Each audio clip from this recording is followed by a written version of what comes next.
July 3, 1979, the CIA gave birth to Islamic fundamentalism when President Carter signed a directive for the United States intelligence to provide radical Islamic thinking and arms to Afghan fighters before the Soviet Union invaded. This is documented in a 1998 interview with Zbigniew Brzezinski, Carter's national security advisor. Who killed John O'Neill? Who killed John O'Neill? Who killed John O'Neill?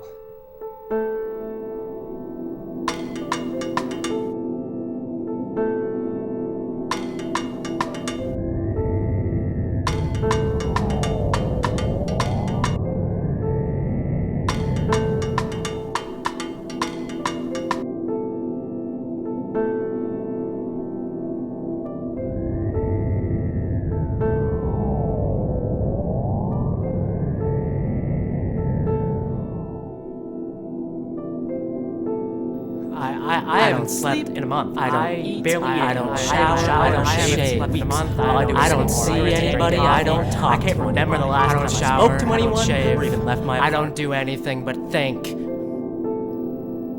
I know. I know they did it. I want to prove it. I have to prove it. What? I have to prove it. I know if I should. I must. I have to. Should I? Council on Foreign Relations, Trilateral Commission, Bilderberg Group, the CIA, Kissinger, Brzezinski, everybody's in. Why don't more people figure out the puzzle? Why don't they care? The Council on Foreign Relations has controlled the world for 50 years. You can go on their website and read about it. Am I the only person who feels the need to know more? The need to know more? I'm afraid this obsession will be all for naught. I'm more afraid. I am more afraid. Don't become of being like everyone else. I am more afraid of being after 9/11. I was like everyone else. Flag-waving patriot. I thought Al-Qaeda did it too. I thought we should bomb the Arabs straight back to the fucking Stone Age just like everybody else Bomb them straight to hell. Then I read about John O'Neill. Maverick counterterrorism expert in the FBI. O'Neill tracked Osama bin Laden since 1995. He knew more about Osama than anyone in the world. Tracked him past the embassy bombings in 98, Cole bombing in 2000. He knew more about Osama and Al-Qaeda than anyone in the world. Isn't that interesting? And O'Neill? He got into some trouble. His investigations into terrorism were blocked from up on high. Blocked by whom? In the summer of 2001, he resigned as deputy director of the FBI. At the same time, he was publicly opposed to the anti-terrorism policies of President George W. Bush. On September 10th, 2001, he started his new job with a company called Kroll Associates as head of security at the World Trade Center. A day later, he was dead, a victim of the September 11th terrorist attacks. The World Trade Center. Come on! The FBI's top counterterrorism expert, who after chasing bin Laden for 6 years just happened to take a job in the private sector. He's murdered in an internationally televised terrorist attack, blamed on his arch nemesis. Killed by his arch nemesis. How ironic. Coincidence? Fate? Or conspiracy? Conspiracy. Why did O'Neill start working at the World Trade Center? Why were his investigations into Al-Qaeda stopped? Who arranged for him to get his new ill-fated job? I know the answers to these questions now. None of them have anything to do with Osama bin Laden. The more you look at the whole and not just the pieces, you don't know anything. The more you understand what really happened. John O'Neill is the key. Look into John O'Neill. Kroll Associates, Brian Jenkins, Jerome Howard. Look for John O'Neill, he's the key. Michael Cherkasky, you ever looked into the LAPD? Why don't you go back to the end? Robert Mueller, John O'Neill's investigations officer. See what cases they found. Bureau of Investigation. Go back and look at Robert Mueller. Go back and look at CIA. Brat, John Miller, ABC Trade Center building number 7. Guess where they found out that Osama wanted to World Trade Center building number 7. You want to know where that came from? 126. John Miller. It was a federal bunker office. Guess who? Of all the federal agencies. John O'Neill, great friends. Get up. Jerome Howard. Brian Jenkins. Michael Howard. William Bratton. Jerome Howard. Everybody having the guy who got John O'Neill his job at the World Trade Center. You'll know everything.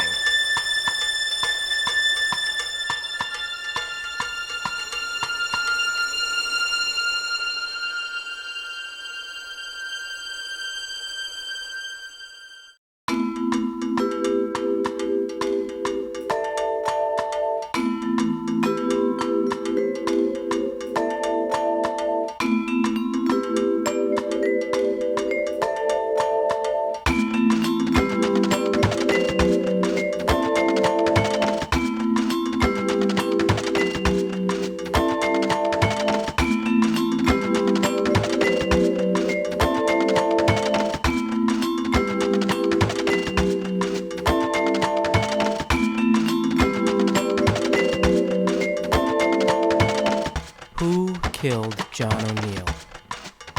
And why?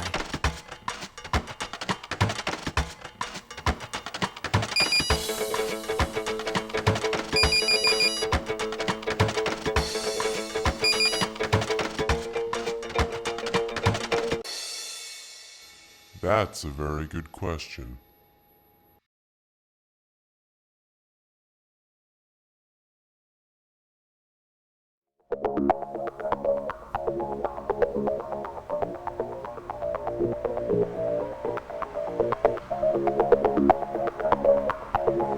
So who did kill John O'Neill?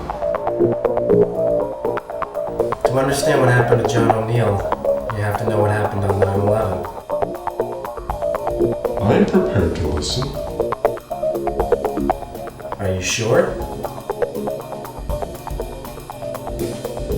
I'm sure.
The CIA created Islamic fundamentalism in 1979. It was a way to draw the Soviet Union into a war with Afghanistan.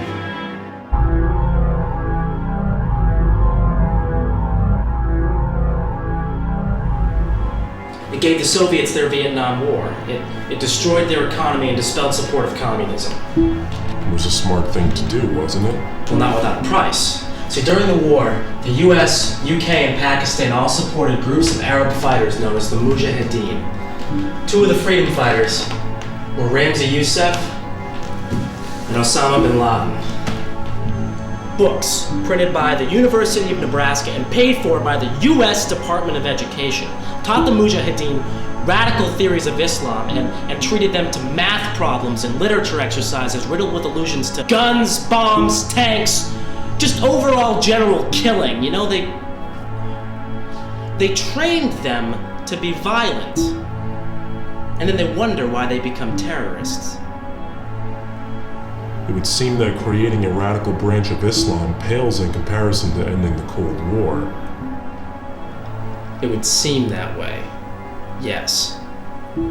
But after the Soviets withdrew, the Mujahideen were left without political support in a war-torn, impoverished, and socially unstable nation state.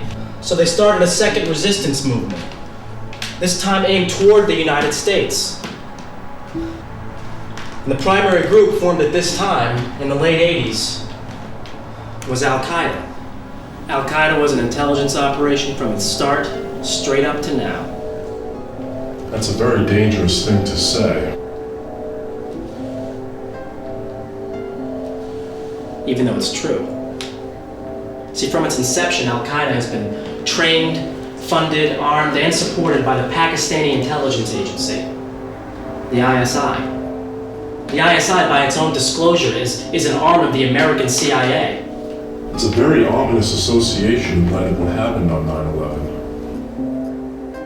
It's not the first time it came back to bite us in the ass. Iran-Contra, the Sandinistas in Nicaragua. I mean, there are plenty of others that haven't been as widely reported as that one. Iran-Contra is not a far cry from the CIA's involvement with Al-Qaeda. You're right. And Iran-Contra channeled money to states already considered terrorist nations like Iran, Iraq, Libya, Lebanon. And as the other half of the handshake, trillions of dollars in illegal narcotics have made their way into this country from the Middle East, the Far East, and Latin America. It shows a pattern of fraud and complicity by the US government to promote instability abroad to further their domestic agenda. And it goes a long way to explain its governance of the ISI and Al-Qaeda. It is frightening how tightly ISI and Al-Qaeda fit together, isn't it? It's more frightening how often the major media typically ignore it.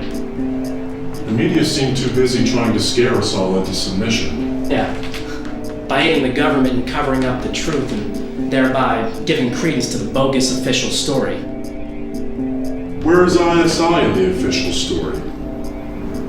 The official story of 9/11 implicates a man named Omar Sheikh Saeed as the paymaster for lead hijacker Mohammed Atta, and a man named Khalid Shaikh Mohammed as the operational mastermind behind the attacks. Both men are well-known ISI agents. How do I know the name Saeed? Well, probably because he's one of the most infamous terrorists known to man. You may know him by another name, too, because he has about a half dozen aliases. But his big claim to fame is his conviction for the kidnapping and murder of Wall Street Journal reporter Daniel Pearl in February of 2002. Daniel Pearl was killed by an ISI agent? By the very man the government claims assisted in the 9/11 attacks. Pearl was on his way to meet Saeed when he disappeared. Saeed, using one of his aliases, knew that Pearl was investigating ISI ties to Al-Qaeda and 9/11. I thought Pearl was killed because he was Jewish. But it's far more likely he was killed by a high-ranking ISI agent to make sure he didn't print in a major US newspaper ISI's connections to Al-Qaeda. Because that in turn would implicate the CIA. Well, think about it. If Al-Qaeda is funded by the ISI, and the ISI is funded by the CIA, 2 plus 2 is 4. What I am saying is, even though it's virtually impossible to believe the official story of 9/11, on the off chance it is true, the CIA, and therefore this government, is guilty of negligence for continuing to function as a liaison between Pakistan and Al-Qaeda. So no matter what happened, if it was them, if it was us, if it was anybody, the CIA is guilty anyway? It sounds like you just want the CIA to be guilty. He's on to us. He's CIA. Get off the phone. Okay? You are putting this whole thing in jeopardy, man. Okay? You were talking on an open line to someone you don't know, and you were telling him everything. Okay? So just put it in your head. Keep it in your head. Right up here. Just talk to me. Don't talk to him. Talk to me. Sound good? What are you doing here? What I am here to keep you from making a huge mistake, okay? In a post-9/11 world, you cannot trust anybody, especially knowing what you and I know. I understand. Okay, good. I understand that. Hey, wait, no. Okay, no. Okay, you understand. Let's go pack a bag. Get your stuff, and let's get out of here. We can still get out of here if we do it. No. What? I'm not going anywhere. Okay. CIA hit squads, okay? CIA hit squads they're coming up the stairs. Oh, there are plenty of people. Whole hits, AK-47s and black vests, man. You know they're coming. Black helicopters outside. They're coming. They're going to take us to an underground bunker somewhere and tie power batteries to our nuts. There is no one coming up here.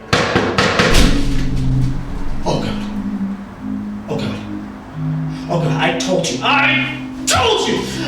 you were gonna get us killed, and now you did it. Okay? Shut up. Oh, look at the birds. Oh, there's a conch shell. Oh. So nice. I can put it up in my ear, I can hear the ocean. Open up. You're under arrest. Under arrest for what? Yeah, be firm with the CIA. That's real good. For wasting your life with these conspiracy theories instead of contributing something useful to society. Who the hell are you?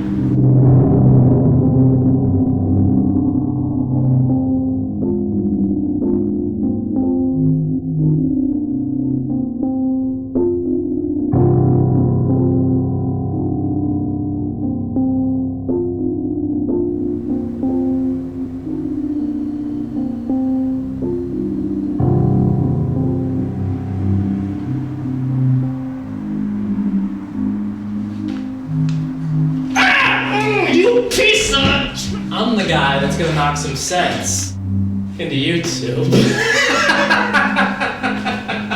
You think this is funny? Oh, I swear to God I'm gonna kill you, anybody who looks like you. And you. Ooh, I'm the CIA. Who likes this? I'm sorry. This guy so much. I wish that he were dead. Do you see? This is what you do. See? This is what you do. Are you proud of yourself? Well, what's the matter? Now you can't take a joke? I was on the phone. Okay? First, he bothered me, now you're interrupting. It's a good thing I did, too. Keep you from running your mouth over the phone about things you can't prove and have no business even speculating about. What are you talking about? I'm talking about what you've been doing this whole time. He is a traitor. He is not a traitor. Be gone with thee! Hang up that phone. I hate him, but he's right. I'm doing you a favor. All of this, it's a waste of time. We have put everything into this wall, okay? And you've warped your minds into believing you have the truth. We've cast significant doubt on the official version of 9/11. No amount of skepticism is. So then what do you suggest we do? Don't ask advice of this scoundrel here. He's in with them. Them? Answer my question. You know exactly what we should do. Give up. Get washed up. Shower. Shave. Let's go get laid. Let's do what everyone else has done in this country. Let's move on with our lives. You are a stupid, ridiculous little man. Move on, knowing what we know? As usual, you've missed my point, psycho. We only know 3 things about 9/11. 3 planes crashed, 3 buildings collapsed, and damage was done to the Pentagon. Everything else is just wild conjecture, and therefore doesn't matter. That is exactly why further investigation is required. Required by us? Why? Because it is our duty. Your duty, maybe. Not mine. Unless we're all in this together, we will fail. Convince me then. Why should I care what happened on 9/11? Why is it my duty to know what really happened? September 11th was the most absurd day of all time. I've often thought that.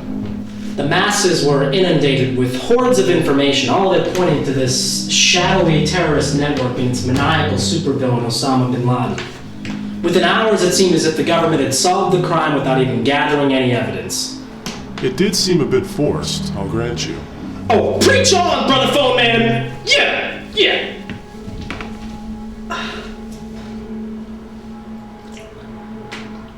There's so many questions. So few answers. What caused those buildings to collapse? The official version says the fires from the burning jet fuel caused the collapses of the Twin Towers. But can anybody... Not you. But can anybody prove that? Engineers and scientists have proven it with physics. And other engineers and scientists have proven with physics that that didn't happen. What do you mean?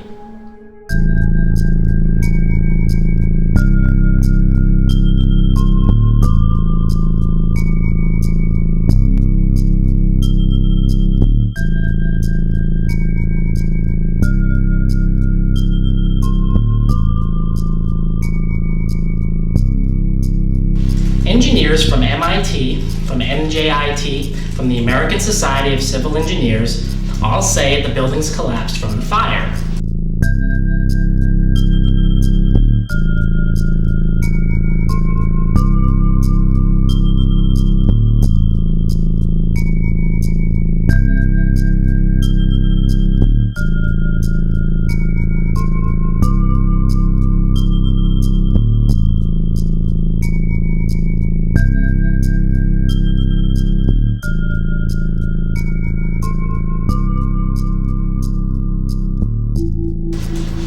See?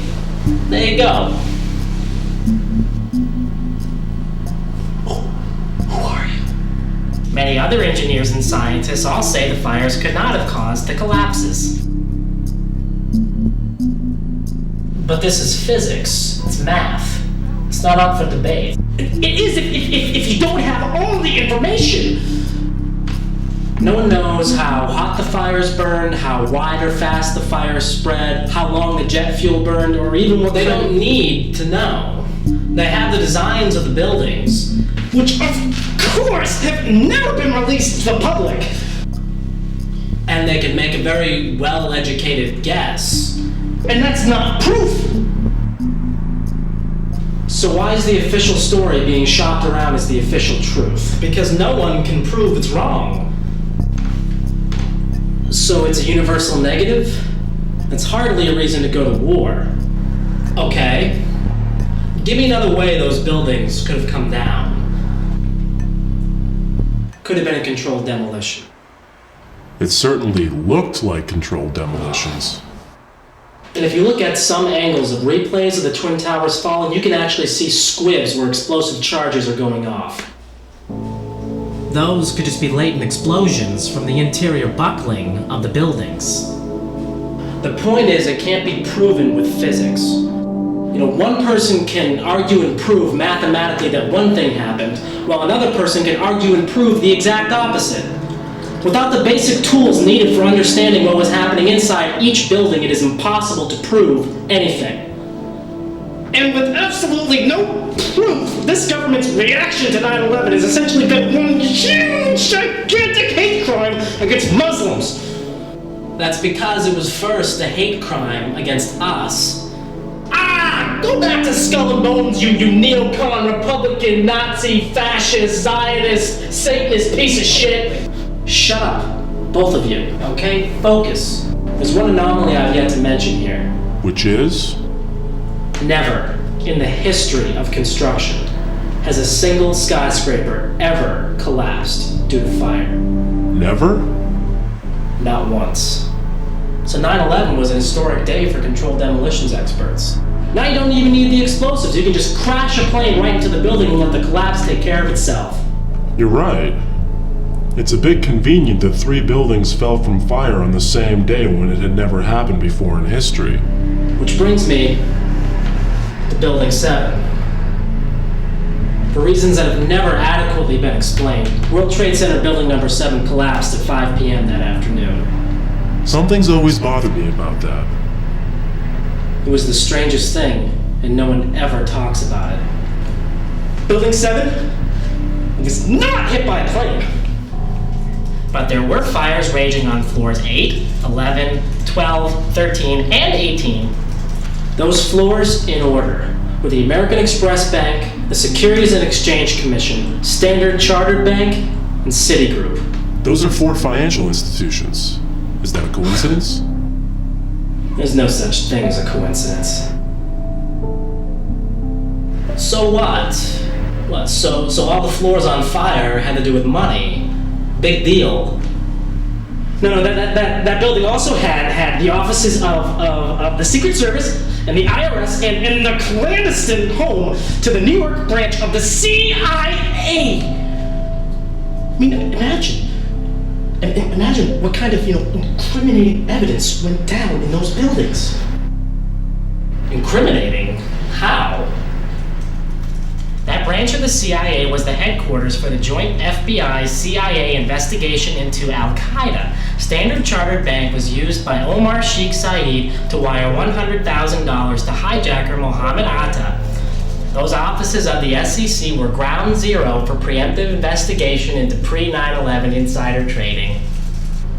Oh, and you think they didn't recover all that information? According to officials from the SEC, most of those cases were either scrapped or postponed for a great length of time. Okay. So what about the investigation into Al-Qaeda?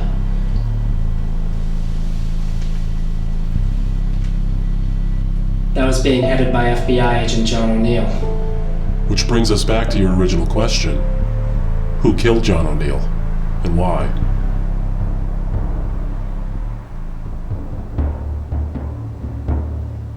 I can't answer that yet.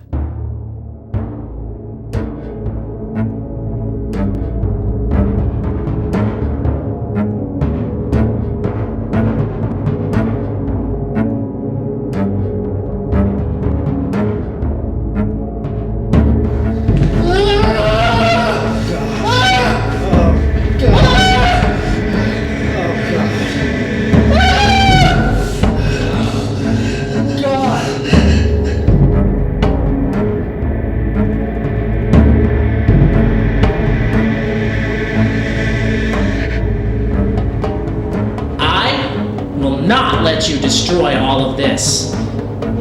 Destroy what? This! All of this! We have the power to change things. The only group capable of stopping the United States government is the people of the United States.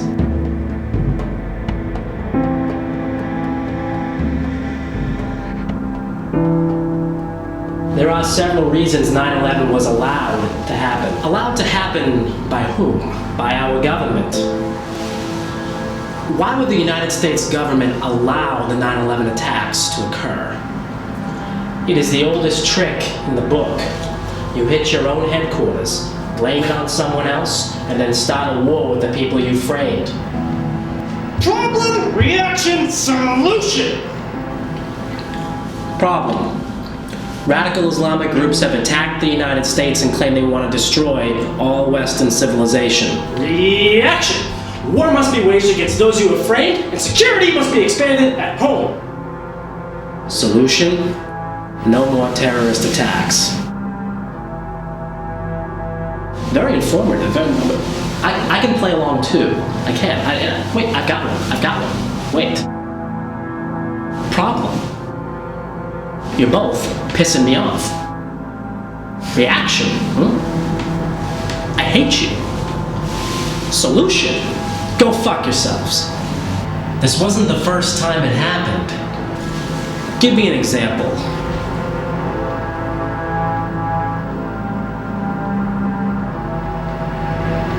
February 27, 1933. Just 28 days following Hitler's appointment as Chancellor, the German Parliament building, the Reichstag, mysteriously burns to the ground. A Dutch communist named Marinus van der Lubbe is found at the scene, convicted, and then executed. Because of this, the Nazi Party, trumpeting for a war with the Soviets, gained significant power in the next national election. And at the same time, Hitler scales back civil liberties at home in response to a national emergency. And as of March 24th, 1933, through the law for terminating the suffering of people and nation, Hitler has consolidated total power in Germany. It took just 1 month for the Nazis to gain total control over Germany. And it sounds frighteningly similar to what happened here on 9/11, 68 years later. Except that you can't prove Hitler burned the Reichstag building any more than you can prove the US government planned 9/11. Even if Al-Qaeda did this, our government is still guilty. What are you talking about? Have you been listening? Do you remember when we made this? Then you should remember that Al-Qaeda was supported and funded by the ISI, and the ISI was supported and funded by the CIA. Everything we need to know is on this wall, gentlemen. Don't tell me you forgot what got us into this in the first place. That's it.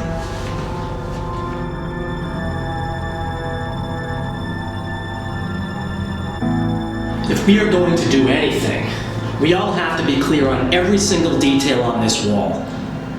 Okay? Okay? Okay. Okay. Okay. Let's begin. Now, for all intents and purposes, terrorism in this country officially began with the Pan Am 103 crash in 1988. Now, during this time, there have been minor terrorist acts. Small bombings, kidnappings, but not the big stuff, okay? So today, we're only going to discuss when the mother lode arrived on our soil. On February 26, 1993, a bomb went off in the World Trade Center. 6 people were killed and thousands were injured. The idea was to knock the North Tower into the South Tower so both would fall onto Wall Street. But that date is important. Do you know what that date signifies? It's the second anniversary of the end of the Gulf War. And who was blamed for that attack? Muslim extremists. Ramzi Youssef, Muslim extremist. Former Mujahideen fighter Ramzi Youssef entered the country on an Iraqi passport. Now, he was sentenced to death by Manhattan Federal Court on September 11th, 1996. Are we beginning to see a pattern here? These Arabs sure have an affinity for anniversaries. Someone sure does. Now, what is their obsession with the World Trade Center? Well, you'll remember that we were all told that the World Trade Center was a target for terrorism because of one reason. It was the home base of the US economy. But then we're told at the same time that the terrorists targeted us because of our values, because of our freedoms. So why bomb the World Trade Center when structures like the Statue of Liberty or the Washington Monument are far brighter beacons of freedom? Why indeed? I warrant that the first World Trade Center attack was a staged event, a psyop, its sole purpose being to shine a light on the World Trade Center towers, to convince people that they were future targets of terrorism. I do recall all of the counterterrorism pundits after 9/11 saying, quote, Al-Qaeda always wanted to finish the job. Oh, I'll get to the counter-terrorists in a little bit, but your point is well taken. But wait, how do we know that the 93 bombing wasn't Al-Qaeda? Like everything, we don't exactly know, but in hindsight it makes the most sense. And here's why. After 93, a series of terrorist attacks plagued the US. As we move through this, you will begin to understand how specific agendas within specific parts of government, media, and industry have created a propaganda campaign to wage war, with 9/11 as the prime selling point. There was the OKC bombing in 95, the embassy bombings in Africa in 1998, the USS Cole in 2000 in Yemen, and then, of course, there was 9/11. There's an anomaly in there. All of the attacks you just mentioned were blamed on Al-Qaeda, except for OKC. However, there is a connection. Timothy McVeigh's lawyer claims that he and Terry Nichols were not the only two people who planned the OKC bombing. He contends that Nichols made several trips to the Philippines in the years before the bombings and met with Ramzi Youssef. McVeigh served in the Gulf War, and Youssef entered the country with an Iraqi passport. Coincidence? Conspiracy!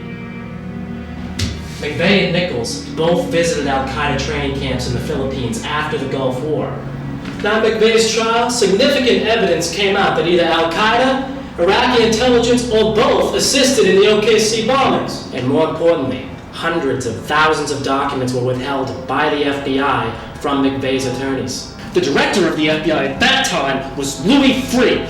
Now, no one knows what these documents contain, but they very well could have had evidence that McVeigh, Nichols, and other conspirators planned the OKC bombing. See, that doesn't make any sense. Why wouldn't the government want to blame al-Qaeda for OKC? Because it wasn't 9/11. Neither was the first World Trade Center bombing. You have to realize that the planning for 9/11 was years in advance, maybe even decades. All the terrorist activity leading up to it, they're just little side notes, little warnings of what was to come. So OKC is part of a larger plan. Exactly. All part of the same PSYOP. What's a PSYOP? A PSYOP is a clandestine intelligence operation. Okay, they are used to shift people's perceptions to a predefined agenda. PSYOPs are used in conjunction with more overt actions called military ops. So PSYOPs are conducted by taking an already established belief and then creating something false around that to take advantage of it. So you can see how easily a PSYOP could have been created surrounding 9/11. You begin by teaching Muslims a new version of Islam, full of violence and extremist beliefs. This sets up one part of the PSYOP, the patsies. Then, over the years, you slowly mold the patsies into a fully functioning military operation. Guns, bombs, tanks, the works. Now, the patsies hate you, but they have no idea that you are the one supporting them, because you use an intermediary, someone they believe is on their side. And at the same time, well, you have your thumb on the patsies, right? You filter out information to the public that the patsies are the ones planning the attacks. So when the attacks happen, it is so easy to convince the public the patsies are at fault. But on the flip side, the patsies are doing nothing but talking tough and just committing smaller, less devastating attacks, while you yourself conduct the military op and carry out the more destructive major strikes. So with carefully executed planning and initiatives in place to keep it all secret, you have all the makings for a military intelligence PSYOP on 9/11. And OKC fits in how? Al-Qaeda is not the only enemy in this war on terror. Ever since this country's inception, a much larger, deeper, darker threat has existed against the powers that be. Dissent. Oklahoma City, it shone a light on militia groups and cults that were bent on dismantling the U.S. government, typically through military action. You know, it convinced the public that anyone who wanted to take down the U.S. government was as crazy as Timothy McVeigh. Or Kaczynski. The media rarely offers a favorable view of dissent. Only the people who want to destroy the world are ever covered. So just like the WTO convention, the protests in Seattle in '99, OKC discredited any movement questioning the federal government. Anyone questioning the real motives behind 9/11 would automatically be grouped in with people like McVeigh and Nichols, just by association and without even saying a word. So OKC was blamed on domestic terrorists as a means of stomping down dissent in this country. All in preparation for 9/11. So who was running the PSYOP? Have you ever heard of a company called Kroll Associates? The name sounds familiar. Oh, I guarantee you have seen Kroll on television. They are champions of counterterrorism. This is where the counter-terrorists come in? Maybe they didn't run the PSYOP, but they sure as hell did cover it up. My friend, Kroll is bigger than you could possibly imagine. Kroll Associates is a global securities and intelligence firm. Publicly traded and privately managed, Kroll specializes in large building security and industrial espionage. In 1993, Kroll got a contract to manage security at the World Trade Center. They held that position up until the moment the towers fell. The current CEO of Kroll is Michael Cherkasky. Cherkasky is a former assistant district attorney under Robert Morgenthau in Manhattan.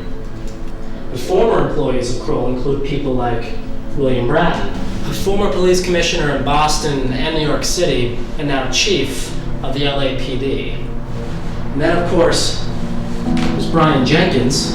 Based out of Los Angeles, Jenkins is the country's foremost expert on aviation terrorism. Now working for the powerful think tank, the RAND Corporation, out of Los Angeles, Jenkins is a noted counterterrorism pundit and appears on many talk shows and news magazines. And lest we forget, Jerome Hauer. Jerome Hauer, the go-to guy for bioterrorism.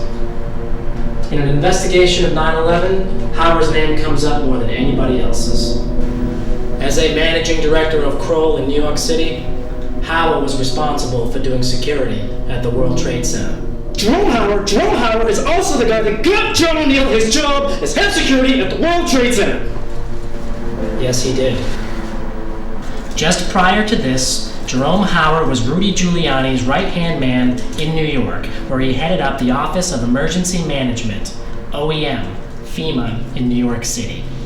And it was by Jerome Hauer's suggestion that Mayor Giuliani constructed what became known as the Federal Bunker Offices in World Trade Center Building Number 7. Fireproof, bomb-proof, bulletproof, these OEM offices were basically Giuliani's headquarters in New York City. Until WTC-7 collapsed on 9/11. That is incredible. Besides just these jobs, Hauer has been the #1 bioterrorism expert in the whole world. He is a well-known advisor to the Council on Foreign Relations, formerly worked for the National Institute of Health, and is currently the head of the Office of Public Health Preparedness. And on the morning of 9/11, just as the attacks were happening, Hauer instructed the entire White House staff to go on Cipro, the anti-anthrax drug. Now, how did he know anthrax was going to become an issue? Well, as fate would have it, Hauer worked in 1999 with Stephen Hatfield, the prime suspect in the anthrax attacks at the Scientific Applications International Corporation, the SAIC. This company, the SAIC, was awarded a huge biodefense contract after 9/11. Hatfield, a well-known friend of Jerome Hauer, was working on the military-grade anthrax program at U.S. AMRID, Fort Detrick, Maryland. And Battelle. Don't forget Battelle, a chemicals company with long-standing ties to the CIA.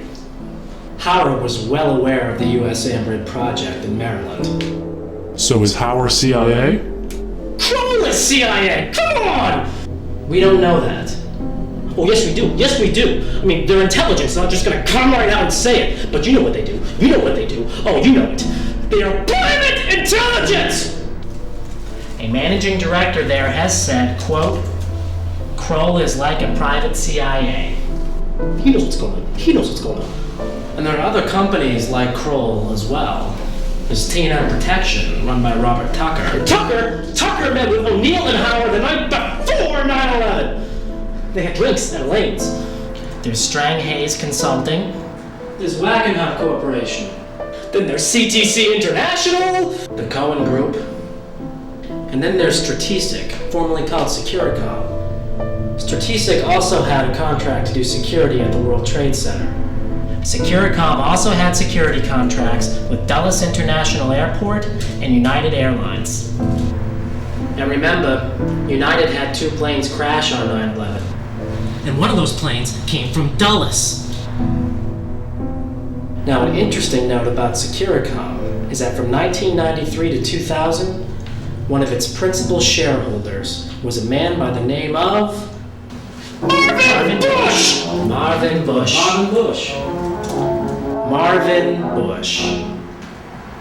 The president's younger brother. That's an interesting connection. necessarily indicative of anything. It's 6 degrees of separation. Bushy jumping brother doing security at the World Trade Center is something that needs to be seriously investigated! By that rationale, we could have known a guy who knew a guy who worked with a guy who stood in the same street corner as Jerome Hauer, and therefore we're guilty. We are saying it's guilt by association. Which maybe we shouldn't do. You can't discount Kroll's connection to all of this! No, I can't. And I won't. Now, Kroll has been involved in a host of shady operations. In 1991, the Kuwaiti government hired Kroll to investigate Saddam Hussein's finances. In 2002, Kroll was given the massive responsibility of reorganizing Enron. Through 97 and 98, Kroll oversaw the elections of the Teamsters Union. And just following 9/11, Kroll was tapped by the LAPD to monitor all counterterrorism efforts in Los Angeles. Kroll really gets around.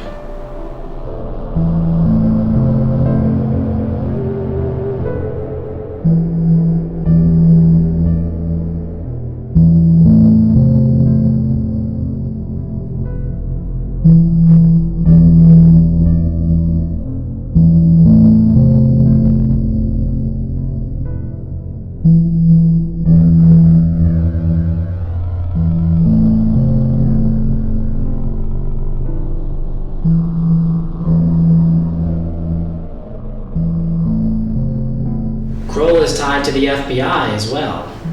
The director of the FBI during Waco and the first World Trade Center bombing was a man by the name of William Sessions. Now, when he left the Bureau, he became a shareholder of Kroll. And the next FBI director was Louis Freeh. And Louis Freeh's top advisor at the Bureau was a guy named James Bucknam. Guess where he works now? He's a managing director of Kroll. Freeh is now a senior vice president at the MBNA Credit Card Corporation. His specific duties include personnel and security. Next to Enron, MBNA was the largest campaign contributor to George W. Bush in 2000. One of Freeh's deputy directors was James K. Kallstrom, with a K. At the time of 9/11, Kallstrom was head of New York State's Office of Public Security. And he also works at MBNA with Louis Freeh. And both Freeh and Kallstrom are well-known friends of Jerome Hauer. Now, it has been rumored that MBNA was one of the companies heavily involved in pre-9/11 insider trading, which would have been investigated by the SEC in New York City, but all those records went down In World Trade Center 7. You want to know what really gets me? I'll tell you what really gets me. How all these guys, how did Cherkasky and Jenkins and Bratton and Howard, just how the hell did they become terrorism pundits, huh? I mean, they draw themselves out on TV all the goddamn time saying Al-Qaeda this and terrorist threat that and from our research and blah, blah, blah. Just where the hell do they get all their information? I hate to say it, but he's right. They aren't official law enforcement or intelligence, yet somehow they became the foremost experts on counterterrorism. A lot of them are former law enforcement. But terrorism is one of the most closely guarded fields of all intelligence. Why would you leak information just to a couple of buddies and allow them to trumpet all that information on a national television, To build up the propaganda campaign, obviously. To frame up Al-Qaeda before and after the fact. Look, we've all got to understand that a company like Kroll, even though it won't disclose its intelligence ties, is intimately linked to the CIA. But if we're saying that the CIA runs domestic terrorism operations, we are saying Kroll does as well. These people have so much information about terrorism because they're either deeply rooted to intelligence, or they are intelligence, privatized in order to make their work legal and untouchable by Congress. Oh God, are we saying that the people who run counterterrorism may very well be the terrorists themselves?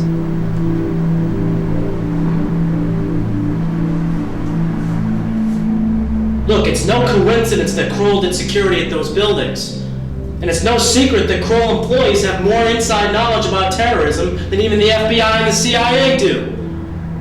They are inexplicably in a position to get inside information, even from people like John O'Neill. Then they come out and they warn the country, or they tell everybody how the whole terrorist outfit works. They are well-placed operatives working a specific agenda to frame the patsies. And what do they say? To frame someone, you have to know the real details of the crime? Kroll is our suspect number one. No one had more means, motive, or opportunity to commit this attack. You can't be serious. What you're saying is suicide.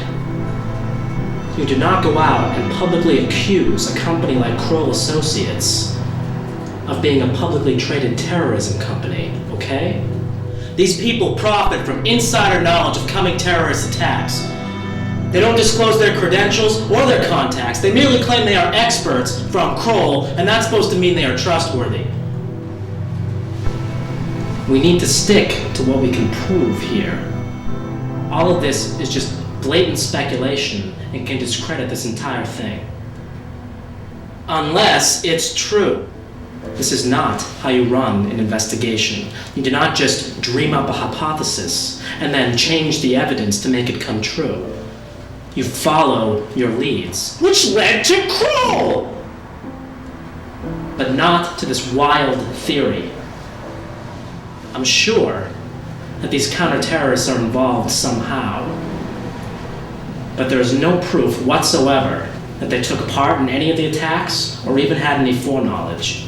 So does that mean we just forget about it? Move on to the next topic? No. It means we don't get sidetracked. We can't just go flapping our lips about any old theory that we want to. So then how does Kroll get their information? How do these guys, of all people, know information that even our paid law enforcement and intelligence officials don't know? I mean, how does one become a terrorism expert anyway? You already have your answer. Former FBI directors on their board, former biowarfare experts within their infrastructure, members of major think tanks as directors, former U.S. attorneys as executives. This company is filled with people who could have had prior knowledge and just kept their contacts secret. This is a security company, after all. And one of the most important security issues facing the world in the last 20 years has been security from terrorism. That's where they get all their information. That is how they become counterterrorism experts. He has a point. There is clearly something wrong with Kroll, but we can't jump to conclusions. So then where do you think Kroll fits into this whole thing? They're just a group of for-hire thugs. They come in and trump up the charges on whoever needs to be guilty, and then they fade back into the shadows. The only thing I see them being guilty of is misleading the public. And the purpose of that? Maybe you're right. Maybe it is to cover up their crime. Or maybe, and so that people will hire them to secure their buildings. Maybe they take advantage of 9/11 the same way that Bush does. They take advantage of 9/11 for profit. Come on! Cherkasky is their CEO! It's obvious he's dirty! Obvious to us, yes. Look, Cherkasky takes us back to New York. Let's focus on that.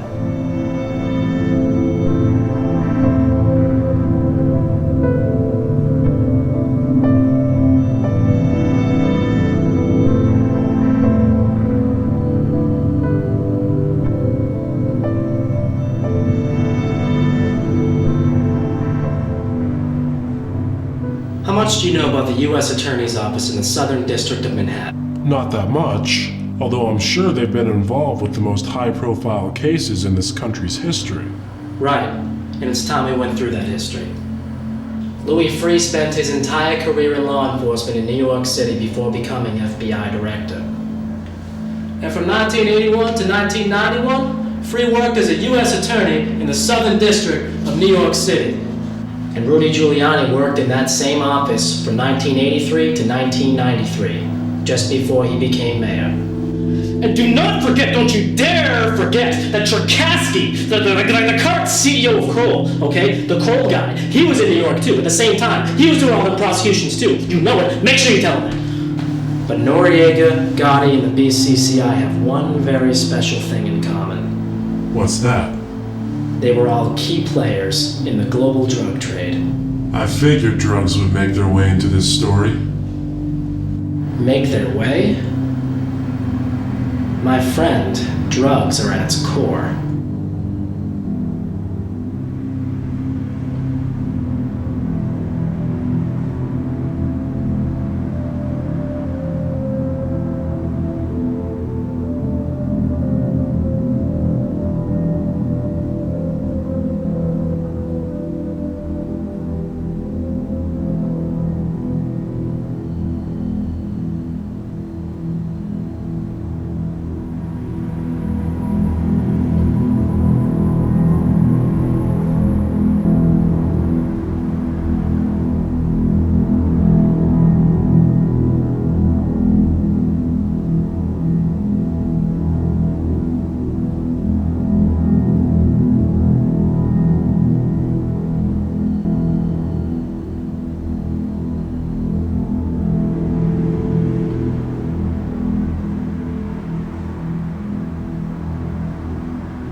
What do you know about the global drug trade? Only what I read in the papers. Then you know nothing. This is covered with even less honesty in the mainstream press than 9/11 is. I've always assumed intelligence was involved. As usual, your assumption would be correct. The war between the Soviets and the Afghans ended in 1979. Meanwhile, the drug trade from Latin America was heating up, with significant assistance from the CIA. It started big time with the formation of the Medellin drug cartel in Colombia in 1978. Founded by Carlos Laden, the Ochoa brothers, and Pablo Escobar, the Medellin cartel operated by manufacturing the coca plant into cocaine and shipping it to the U.S. The collaboration began when Laden purchased an island in the Bahamas Where corporate tax and banking laws are extremely lenient. and used that land as a jumping off point to launder the money taken in by the drug sales. The Bahamas is home to thousands of tax-exempt corporations, including companies owned and managed by American International Group, AIG. The largest insurance company in the world and the sixth largest corporation in the world. One of AIG's companies in the Bahamas is named after a woman called Coral Talavera. And who is she? She's Carlos Laden's wife. She is the head of an AIG branch in San Francisco. I don't understand. Isn't Carlos Laden in prison? Not anymore. Carlos Laden was extradited from Colombia to the United States for trial in 1987. A year later, he was convicted and sentenced to life plus 135 years for drug trafficking and murder. While he was in prison, Carlos Laden struck a deal with the United States. Take down the cartel, and he would be granted freedom. Along the way, he implicated and then testified against Manuel Noriega, Panamanian dictator and middleman for the Medellin cartel. Noriega was captured through an invasion of Panama in 1989 under the first President Bush. He was convicted of drug running, racketeering, and money laundering in 1992. And Laden? According to the official U.S. record, whereabouts unknown. See, there's one thing ties all these points together. The cartel, AIG, the CIA, the Contras, Noriega. One thing connects them all. The BCCI.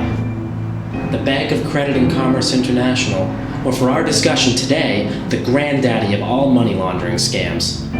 The BCCI was and remains the largest instance of fraud and bankruptcy in global history.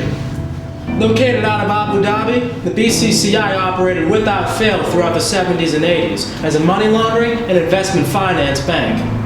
This is documented in the investigation by Morgenthau and Cherkasky in New York, but also by the investigation in the United States Senate, which was headed by Senator John Kerry. Financial ties can be made between the BCCI and Manuel Noriega through his facilitation of the drug trade. By 1992, the BCCI was broke and busted up by U.S. authorities. However, one point about this rarely mentioned case is that a principal shareholder of the BCCI, right, is a guy named Khalid bin Mahfouz. Khalid bin Mahfouz. A Saudi financier and investment banker, whose other claim to fame is his dubious investment in a company called Harkin in the late 80s. Harkin? Isn't that one of George W. Bush's companies? The man with a 20% stake in the largest money laundering operation the world has ever seen saved our president's business career. Khalid bin Mahfouz has also been implicated as one of many very prominent Saudis who has funneled money to Osama bin Laden. That would make President Bush someone who has done business with a known terrorist! Bin Mahfouz. Regardless, the drug trade is going to escalate in the 1980s. And why wouldn't it? Reagan is your president, and Bush is your VP. Okay, the greatest drug smuggler in the history of drug smuggling was a guy named Barry Seal. Barry Seal, okay? He was an admitted CIA agent, okay? He was contracted at least as back as like the early 60s. In the early 60s, Barry Seal is living in New Orleans, where he joins a Civil Air Patrol unit, whose captain is an eccentric fellow by the name of David Ferry. Joe Pesci from JFK? Ferry was, by all indications, a conspirator in the JFK assassination. And another member of the Civil Air Patrol unit is Lee Harvey Oswald. So the drug trade is somehow tied to the JFK assassination? Seemingly. But the connections don't stop there. Barry Seal was a pilot, a great pilot by all accounts. Now everyone assumes that David Ferry was a getaway pilot for the assassins in Dallas, so it's possible to presume that Barry Seal was one as well. In late 1963, Seal is seen in a picture with Frank Sturgis and Felix Rodriguez. Sturgis was indicted and convicted as one of the 5 Watergate burglars. He testified in court that his handler on that assignment was E. Howard Hunt. Hunt, you remember, worked in the Nixon White House. Now, the Rockefeller Commission, investigating illegal acts by the CIA in the 70s, regarded both Hunt and Frank Sturgis as possible conspirators in the JFK assassination. What is Barry Seal doing in a photograph with a possible JFK assassin? But it's the other man in the Seal photograph who has a more ominous distinction. Felix Rodriguez was a Cuban refugee. In the late 50s, he began working with the CIA to recruit more refugees for an invasion of Cuba. This was done under the direction of the CIA agent Ted Shackley. Incidentally, Ted Shackley also worked the Far East drug trade with Richard Secord in the early 50s. Felix Rodriguez also figures into the assassination of Bolivian President Che Guevara in 1967. So where is Barry Seal in all of this? He's in New Orleans until at least 1968, when he takes over for the late David Ferry as captain of the Civil Air Patrol. Now, in the early 70s, Barry Seal is running cocaine through New Orleans. He's running it on planes later identified to be former Air America planes. Planes used by the CIA in the 50s and 60s to ship heroin from the Far East. When the Medellin cartel is founded, Seal immediately hooks up with their operation. By 1981, he is trafficking in more drugs than anyone in the history of this country. And it is around this time that Barry Seal moves his operation from New Orleans to Mena, Arkansas. And where is that? About 180 miles from Little Rock. A small little out-of-the-way mountain town. A small little out-of-the-way mountain town that just so happens to have a major U.S. airport. The Mena Intermountain Municipal Airport. From at least 1981 to 1986, this airport is ground zero for all illegal narcotics activity in the United States. You see, Barry Seal, he began flying his drugs into this airport, most likely with the knowledge of then President Reagan and the next 2 presidents, Bush and Clinton. How does he get away with it? He only gets away with it for a little while. It is suspected that Seal traffics in nearly $5 billion worth of cocaine in this 5-year period. The U.S. Attorney in Arkansas at this time, Asa Hutchinson, never opens an investigation, even though FBI informants, MENA employees, and the Arkansas State Police have all told him that this illegal drug trafficking has been occurring. Ironically, Hutchinson went on to head the DEA and is now the Undersecretary for Border Transportation and Security in the Department of Homeland Security. So Seal is virtually untouchable for this period. Even though the FBI and the DEA have all opened up investigations into his operation, he remains a contract agent with the CIA. But with overwhelming evidence of drug trafficking mounting against him, he finally turned states in 1985. He testifies in several trials against Medellin traffickers. And this compromises the entire CIA operation. I mean, Barry Seal isn't only running drugs for the cartel, he's also involved in the drugs for arms trade in Nicaragua. The DEA even places him in a sting to photograph Contras loading cocaine onto an airplane in Nicaragua. And this pisses the CIA off, but good! Seal's next mission is to trick Pablo Escobar and the Ochoa brothers into coming to a neutral third-party country where they will be extradited. I mean, he's about to take down the entire Medellin cartel. But then news of Seal's cooperation with the DEA became leaked in the national media. He has to be called back in midair from his task to meet with the Ochoa brothers and Pablo Escobar. And who is responsible for this press leak? Admittedly, it is none other than Oliver North, the primary figurehead in the Iran-Contra scandal. Barry Seal is later gunned down in Baton Rouge, assassinated by the Medellin cartel. It is rumored that on his dead body is the personal private phone number of George H.W. Bush. The MENA operation, it's already in jeopardy, but it becomes a major problem when one of Seal's former planes is shot down by Sandinistas later on in 1986. The only survivor of the crash is a man named Eugene Hassenfuss, and he claims he is running cocaine for the CIA. The plane can be tracked back to MENA, so for the time being, the MENA operation is close to being exposed. No president has ever spoken directly about the events in Mena, Arkansas. However, Governor Clinton, just when he was rising from obscurity to become president, made his only public comments about the massive drug operation being conducted right in his own backyard. In 1991, Clinton referred to the Arkansas State Police investigation of Mena and the drug trafficking thereof as having linkages to the federal government, and includes all kinds of questions whether he, meaning Seal, had any links to the CIA, and if that backed into the Iran-Contra deal. The war on drugs, it's just a war against the inner cities. The wealthy line their pockets with all the illegal drug money, drugs that they bring into the country themselves, and they peddle it off to the poor people in the ghettos. In the 1980s, the number of Americans in prisons doubled from 500,000 to 1 million. Most of these convicts are drug offenders. And from 85 to 88 alone, prosecutions for white drug offenders dropped 15%, while it rose 88% for blacks. Even though it is estimated at this time that 80% of all drug users are white. Now, ironically, one of the security companies linked to the CIA, Wagonhut Corporation, owns and maintains its own private prisons here in the U.S. It is another form of government-sponsored terrorism. Poverty, violence, death, these all stem from drug abuse. Think about prohibition. The government lifted the ban on alcohol because the social ills of alcohol abuse weren't nearly as bad as the violence that came along with the criminal importation of alcohol. So why not legalize all drugs?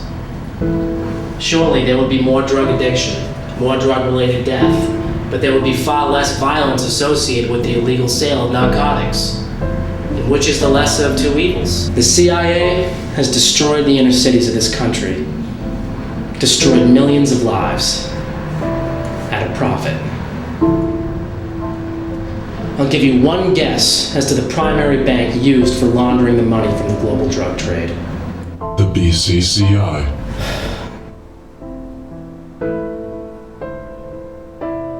And then there's AIG. AIG means its own fleet of aircraft.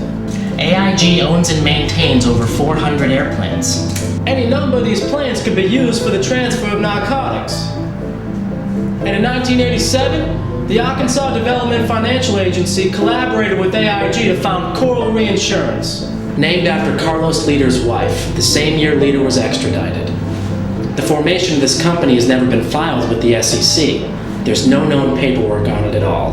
And Arkansas was where Seal was flying in his drugs. Yes, as a CIA operation, with Bill Clinton as governor of Arkansas.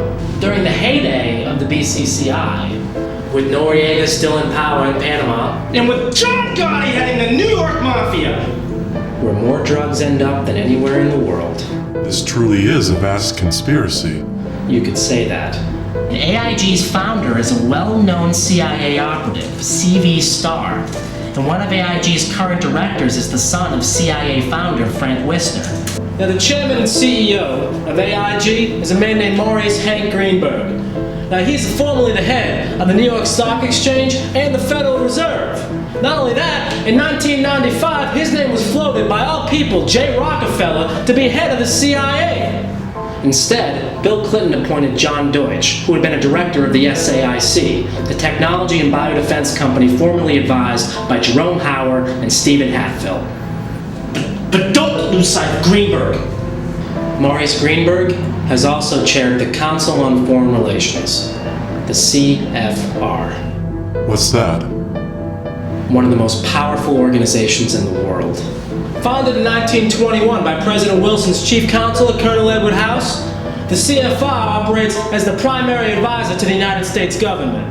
The CFR's principal contact in the U.S. is the CIA. And the chairman of the CFR is the CEO of AIG. With its obvious intelligence links, just imagine how scary it is to think about a company like AIG. Insurance companies are the foremost private intelligence gathering agencies in the world. Insurance agents? They can find out anything about anybody! Who knows more about you than your insurance company?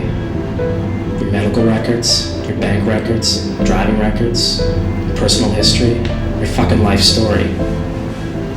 Just think if that company was sharing information with the government. Worse. Just think if that company had $100 billion in assets and could invest that money at will. You're saying that money laundered from the drug trade could be used to fund terrorism. There's one fact I haven't told you yet. What's that? In 1993, AIG became the principal shareholder of Kroll Associates.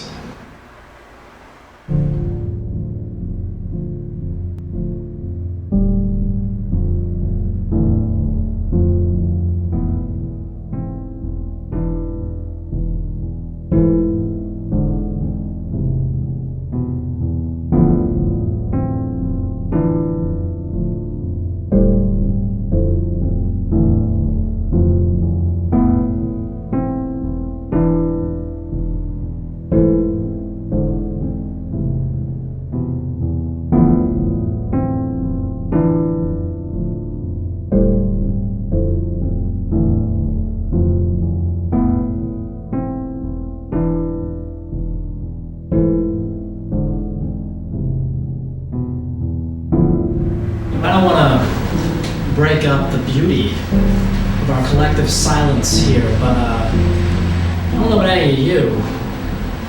I got a hard time believing all this crap. All of what? The CIA runs the global drug trade. For what purpose? Or what does it have to do with 9/11? 70% of the world's opium is produced in Afghanistan.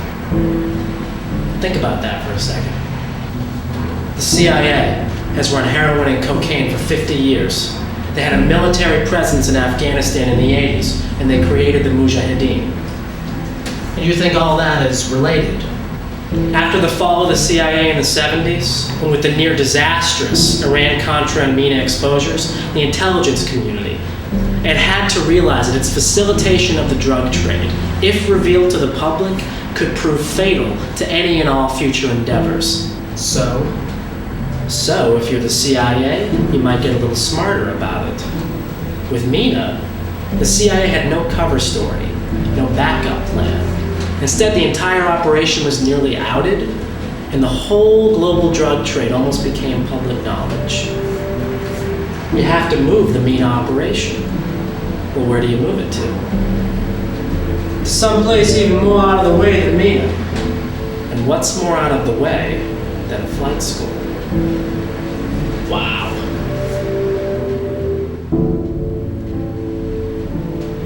Where did Mohammed Atta get his flight training? Hoffman Aviation School in Venice, Florida. There are over 200 flight schools in Florida. Why did the hijackers just happen to choose Huffman? Huffman Aviation is authorized by the INS to issue these very popular vocational student visas to foreigners.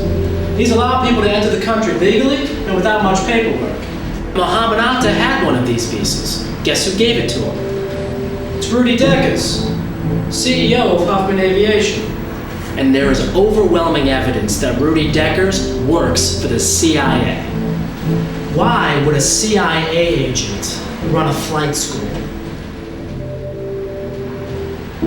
On July 5th, 2000, the DEA discovered over 30 pounds of heroin on a plane owned by Wally Hilliard. And who is he? He is the owner of Huffman Aviation. The same Huffman Aviation which in the 1990s induced hundreds of Arab students to come and train at their school by issuing these highly coveted visas. Is it starting to make sense now? 30 pounds of cocaine, Arab men posing as students, CIA agent as CEO. Okay, I see where you're going with all this. The MENA operation didn't stop. It just changed locations to this flight school and probably dozens of others. And Mohammed Atta's role in all of this? He is not training to be a pilot. He is a pilot. He is the new Barry Seal.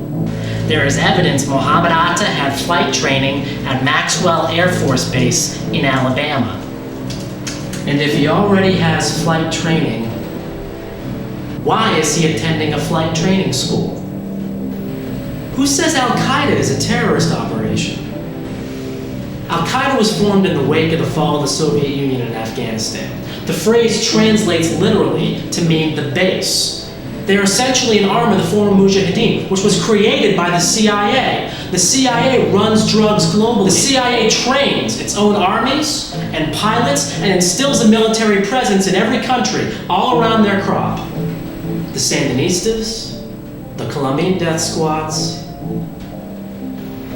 and now Al-Qaeda. If you're pushing 70% of the world's heroin out of one country, and something goes wrong and the operation becomes public, you need a backup plan. Al-Qaeda isn't involved in terrorism. They're just framed up as terrorists to hide their true nature. They are a drug cartel, plain and simple. All that video they show of Osama firing his machine gun and training all those people, he's not training terrorists. He's training soldiers. Soldiers to guard the heroin trade. When 9/11 happens and Al-Qaeda is pinned for the crime, no one cares at all about the heroin smuggling. Because drug smuggling means nothing to people who have just watched the World Trade Center explode. Alright, but you're still missing a major point here, okay? How could Al-Qaeda smuggle all this heroin out of Afghanistan when the Taliban abolished all poppy farming in 1999? The Taliban did this? Says who? You're saying they didn't? I know the US claims they did, but if the Taliban did this, tell me, how did they make $40 million off of taxes from opium farmers in 2000? So what are you saying? I'm saying the Taliban only eradicated their crop on paper. In reality, the heroin trade continued. There were fucking aerial photographs, surveillance, satellite imagery. The goddamn fields were being burned. Of course they were. Part of the process of growing any kind of crop is eradicating the fields to then regrow the plants. And it makes no sense for the Taliban to stop the flow of opium. It's the only thing keeping the economy afloat at all. And the Taliban, it's installed. It's installed in Afghanistan specifically for the purpose of keeping the heroin flow coming. Oh yeah, keep it coming, baby. Because if you have a cartel like Al-Qaeda, functioning as a patsy, being blamed for terrorist attacks all over the world, you would need a government not recognized by the United Nations. That way, you couldn't invade and you couldn't extradite any of the terrorists. And the heroin trade goes on without missing a beat. So what you are saying, let me get this straight. What you are saying is that the only reason they do 9/11 is specifically to hide the fact that Al-Qaeda is a drug cartel? Because I gotta tell you, that is the stupidest fucking thing I've ever heard in my entire life. 9/11 didn't just hide the opium trade. It gave the United States a free pass to invade Afghanistan and build the oil pipeline they had been planning for years. It set up a race war. It set up a religious war. It opened the door for the United States to attack anybody it deemed was harboring terrorists. Internationally or domestically. And what did W say? You're either with us or you're with the terrorists. And 9/11 instilled in us the basest of all fears. Any time, any day, any place, an airplane, tall building, subway, shopping mall, grocery store, local newsstand, chemical, biological, nuclear, doesn't matter. 9/11 could happen again. And guess what? It will happen again. It's inevitable. This is a lifelong battle. In this corner, you have the United States, the shining example of freedom, peace, and goodwill. And in the other corner, you have Al-Qaeda, dirty, bearded, hate-mongering terrorists. The whole thing's a setup.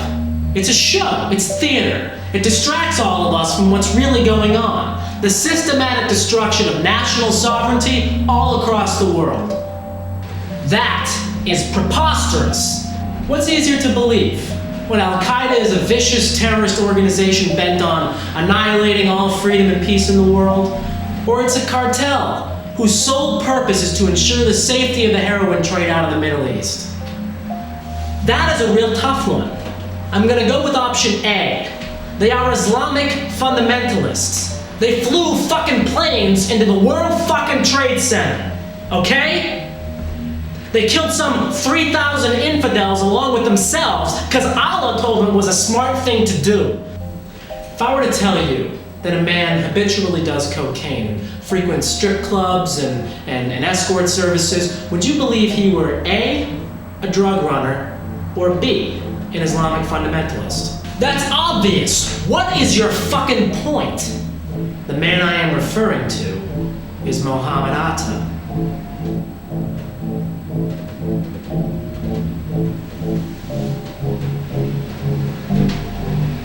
Mohammed Atta did cocaine. Mohammed Atta was seen doing cocaine several times before 9/11. And what's more, Atta isn't seen doing this all by himself. Often, Rudy Deckers is with him, the guy who runs the flight school.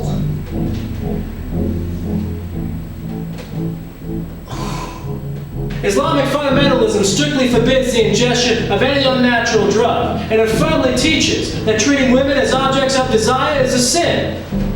So if Mohammed Atta is already committing sins, he ain't going to paradise to see Allah, that's for sure. So why would he then take his own life in a terrorist attack?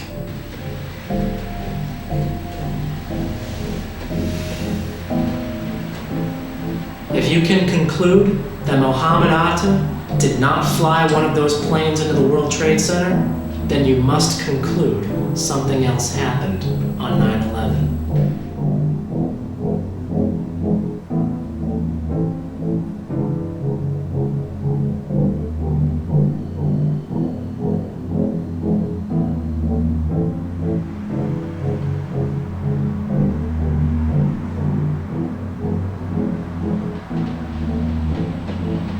You're right. And that begs the question,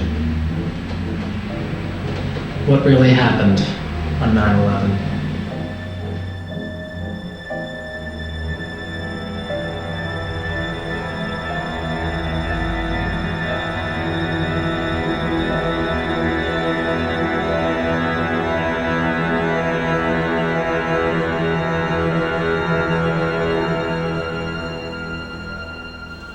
War and drugs are the biggest businesses in the world. They are tools to amass the greatest fear and exercise the mightiest control. Control over the mind. They waved the flag of war, proposing to wield the ultimate power in places afar, using 9/11 as a fucking bargaining chip. Support this war, or you're gonna get attacked again. Bow down on constitutional security measures, otherwise the guy sitting next to you, he might blow you up. Allow us to attack our enemies before they attack us, otherwise all freedom is lost. It's a protection racket. All the government is the mob. And their greatest crime is profiting from acts of war. And everybody's in on it.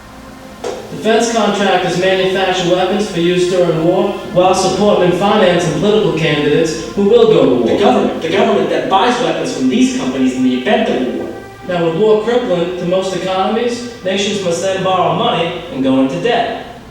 And all that money goes right up to the top of the food chain, to the banks, which is where it came from in the first place. Only now there's a difference. Because the money lent now has an insane amount of interest attached to it, more than most nations can afford to pay off. And then the cycle repeats itself. No one ever wonders where the national debt comes from. Who loans countries the trillions of dollars it takes to fund the national budget? Is it us? Is it the people? If that's true, then the government owes us $7 trillion. It's not us. We didn't give them $7 trillion. There are only 250 billion Federal Reserve notes in circulation. Where the fuck does all this money come from? From banks, from private multinational institutions that can exert immense power from behind the scenes. The kind of clout gained from having every person, state, province, and nation in debt to you. By controlling all money in the world, you can control all people in the world. And the more war there is, the more money there is. Boeing, Raytheon, Lockheed Martin, the SAIC, Carlyle Group, the list goes on. Every single one of these companies makes its living off of the misery of others, and to them, it's just business as usual. These companies even arm our enemies before we fight them. They can even control people with the threat of war, and when a tragedy strikes, when the nation is in mourning, when we are at our most vulnerable state, what do they tell us to do? Shop. They tell us to spend money. Trying to make a quick buck off of grieving people. It's not capitalism, it's not consumerism, it's not even corporatism. You know what it is? It is corporate fundamentalism. All these people know how to do is bring everything to market. The banks, the corporations, the government, the elite. They use poverty to marginalize the rest of the world. The upper 1%. When they tell us there are minorities, blacks, Latinos, Asians, the only minority that counts is the upper 1%. The rest of us are just slaves. Slaves to the dollar, slaves to the elite, slaves to their dogma. And dogma is so powerful because as soon as you believe it, you become afraid of its opposite. It's divide and conquer. Divide and conquer. And they do more than just that. They brainwash us in other ways. Just think back to 9/11. Think back to how confused and helpless we all were. Over and over and over and over, the TV just kept showing the replays. The towers kept falling. Patients suffering from post-traumatic stress disorder will often face a recurring trauma. In this state, scientists have proven that the human mind is very susceptible to suggestion. These people will believe anything you tell them. We all incurred major trauma on 9/11. They could have told us that fucking UFOs piloted those planes into the Twin Towers, and on 9/11, we would have believed them because we just needed it to stop. We just needed to point the finger at someone and say they are responsible, and because we needed to know our government could protect us. It was PTSD on a national scale. All the images, the rhetoric, the patriotic American themes, it has all hijacked our minds. Senator Johnson said in 1917, the first casualty when war comes is the truth.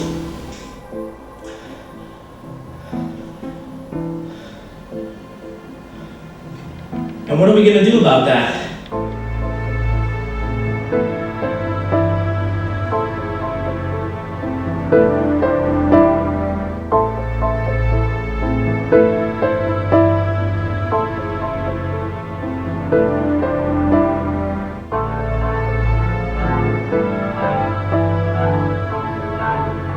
I didn't want to say anything before, you know how easily they can get riled up, but I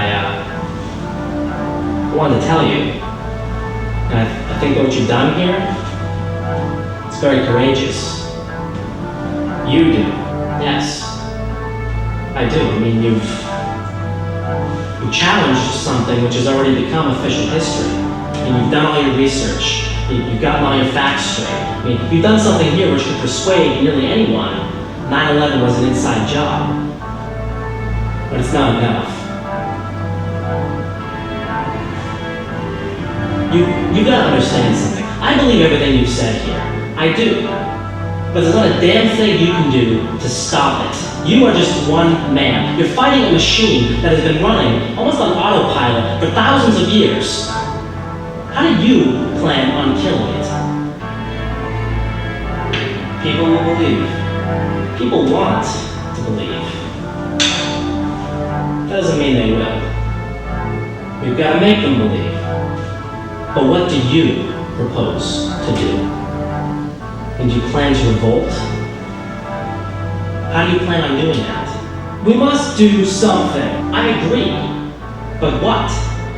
There are plenty of things we could do. Like what? From what I understand, and you've done a pretty good job of hammering this home, the beast has been alive forever. No one's been able to stop it so far. What makes you think you are the one who will succeed?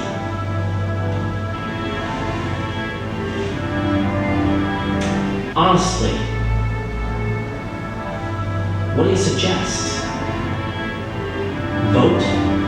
Vote Democrat? Any Democrat? Don't vote at all? Support a third party? Protest? Well, how? A petition the government? Write your congressman? Form an assembly outside the Capitol? Rally the troops? Tell your friends? Support a conspiracy theory? Any conspiracy theory, so long as it proves your point? Well, what then? What do people do? Shout to the heavens? March on Washington? Armed insurrection? To the death? Give me liberty or give me death! You're serious, aren't you? You're willing to die for this. Well, guess what? You might just get your wish. What do you mean? Take a look at yourself. You haven't slept or eaten in months. You're weak, disoriented, exhausted. What the fuck did you think was gonna happen? It was only a matter of time. But for what? You still don't get it. You are going to die. And if you don't do something about that right now, all of this will be for naught.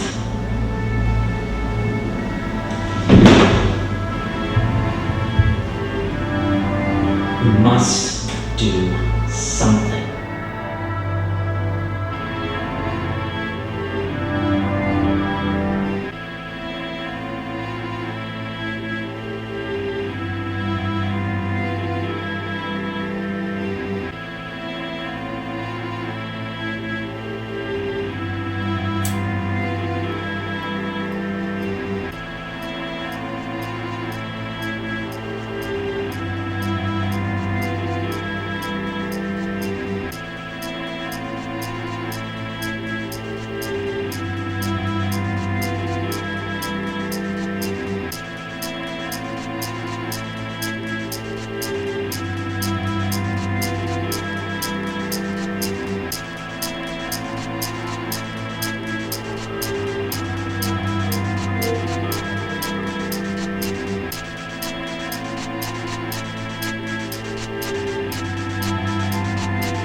So, you really want to know what happened on 9/11?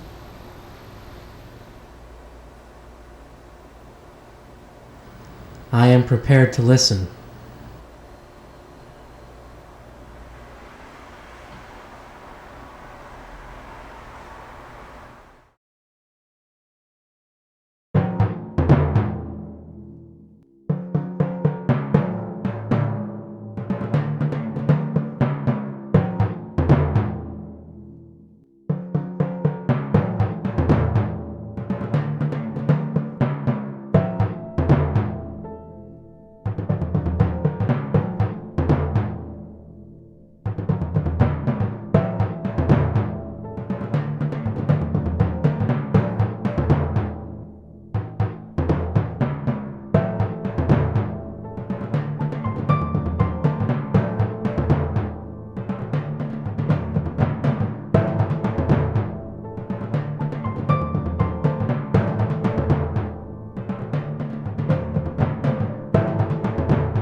Guns, bombs, tanks, just overall general killing. You know? They're gonna take us to an underground bunker somewhere and tie power batteries to our nuts. Ooh, I'm the CIA.